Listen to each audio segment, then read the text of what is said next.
Hey, this is Bill from Calderwood Percussion. I'm here with another shop update, holiday edition. So, since our last update, we have done a ton of stuff. We shipped a whole drum line to Wheeling Park High School in Wheeling, West Virginia that turned out really cool. We've done a number of repairs and just in general have been trying to tie up as many loose ends as we possibly could between when we came home from PASIC and when I get buried under Nutcracker gigs, which is about to happen. So some things to show that we've got going on right now is, first of all, speaking of PASIC, all those drums that we got ready so we would have a really cool booth at PASIC and cool stuff to show are now up for sale on our website. All of these are available now, ready to go. You can purchase them through the website.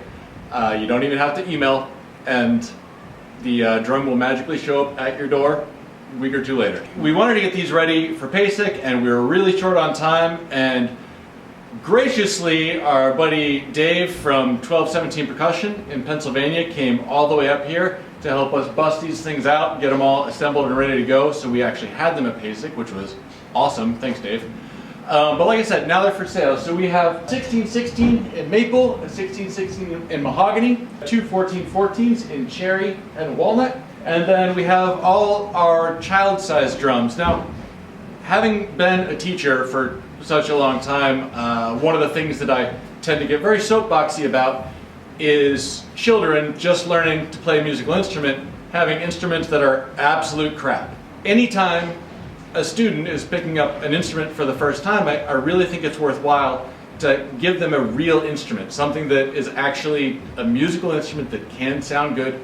Don't have to break the bank on it, but it should be a real instrument, and that's what we've done with these. We have 8-inch, 10-inch, and 12-inch. We try to keep the prices on these as low as possible because, again, this is meant to be an instrument for children who are learning, but the quality on these is exactly the same as all our professional custom stuff.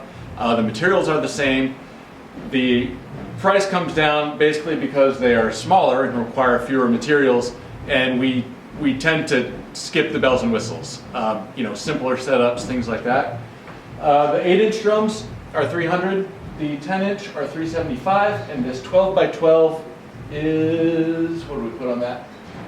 $475. Those are available on the website. You can check them out there. Also available on the website are a whole bunch of these Brocade wrap Piccolo snares. These are 3 3/4 by 12 inches. These are generally $399. However, we've got them on sale from now until New Year's Day, how about?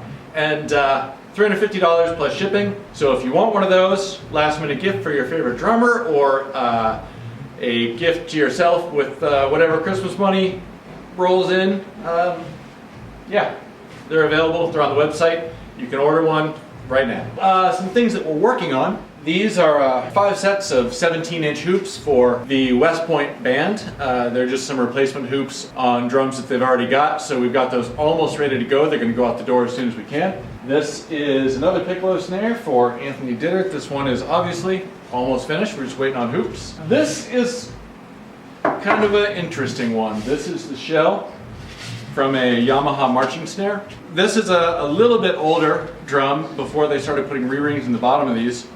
And those of you in the marching percussion world, I don't know if you've ever run into this problem before or not, but the bottoms of these shells don't hold up to high tension. As you can see, the bottom of this shell has collapsed. This drum belongs to Tallwood High School. My buddy Tim Rossitini teaches there, and this drum just caved in on itself, and he hit me up and sent me some pictures of this thing and said, can this be fixed? Is this drum, is it done? Can we fix it? What do we do about this?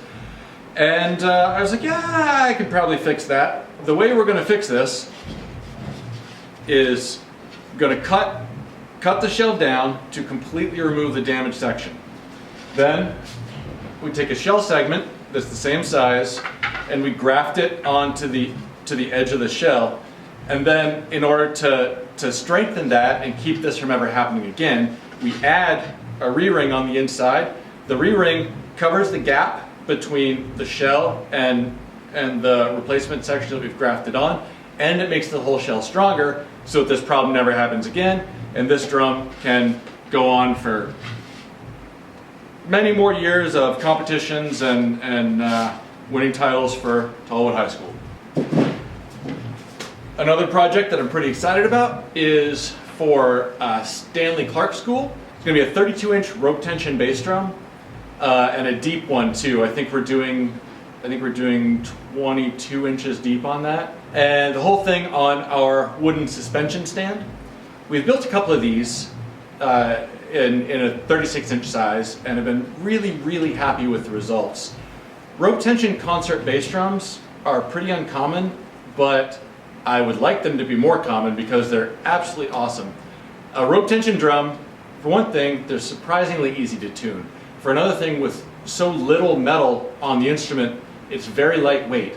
Lightweight, lower mass means that it has a lower resonant frequency, so you can tune the drum much lower without it starting to get papery or flappy sounding. It'll resonate at a much lower pitch. For a concert bass drum, that's awesome. Between that and the wooden suspension stand that we make, there's very little metal involved in the entire instrument and stand, which means you're not chasing down rattles forever with this thing. With so many concert bass drums, even really great drums, parts come loose or you know, there's some wear and tear or whatever, and something starts to rattle, and it can be so difficult and frustrating to find those rattles. You end up taking the entire drum apart, and maybe you still don't even find the problem. With rope tension drums, that does not happen. So yes, I am hugely a fan of rope tension bass drums for orchestra and concert band, and hopefully we can make it more of a thing in the future. In addition to that, we've got just a handful of drums that are on the board, you know, getting ready to get underway. We've got a 32-inch Scotch bass drum for Lee Clary that we're about to start working on. It's the first time anyone has asked me to build a Scotch bass drum. That's pretty old school and awesome.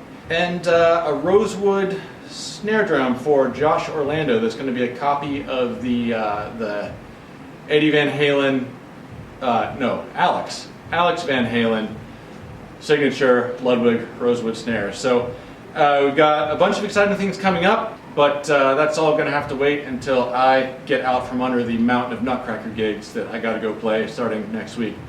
So wish me luck on that, and I will see you next time.